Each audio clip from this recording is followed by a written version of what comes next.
si è servito molto della cultura giapponese. La cultura giapponese che non era diventata di moda nella metà dell'Ottocento in Francia. Edmond de Goncourt aveva scritto il famoso libro su Tamaro, gli impressionisti spesso citavano i giapponesi. Per Toulouse-Lautrec non è una cosa di citazioni, è un mondo, un'attenzione al personaggio, una capacità di eliminare il superfluo. I suoi manifesti non seguono più la prospettiva, non hanno più una collocazione realistica.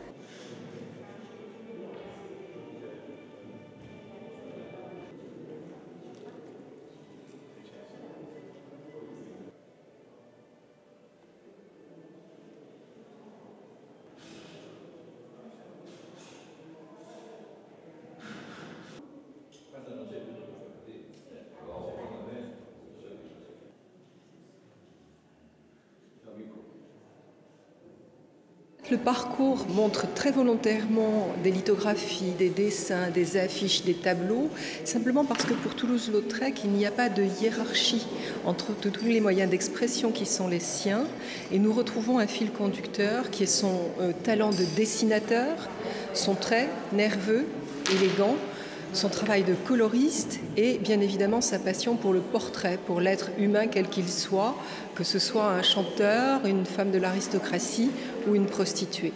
C'est en fait un regard sur la modernité de la manière de Toulouse-Lautrec.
Toulouse-Lautrec naît dans une famille de la grande aristocratie provinciale, on peut se dire que rien ne le prédispose à travailler sur la nuit parisienne.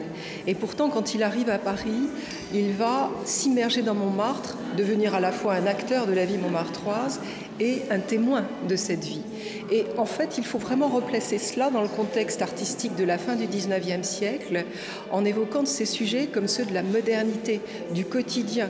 Ce sont les sujets dont va s'emparer Degas, ce sont les sujets dont va s'emparer Manet, c'est-à-dire ces scènes de vie qui peuvent être des scènes de la rue, qui sont pour Lautrec plutôt des scènes du spectacle, mais qui sont vraiment la vie quotidienne.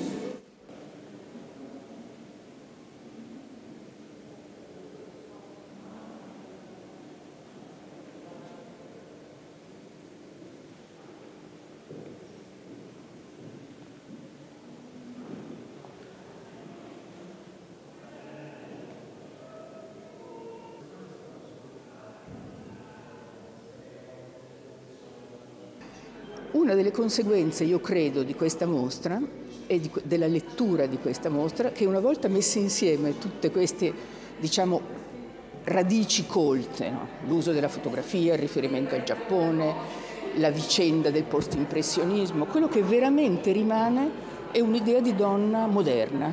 Per la prima volta noi vediamo raffigurata una donna che è quella nostra, di tutti i giorni.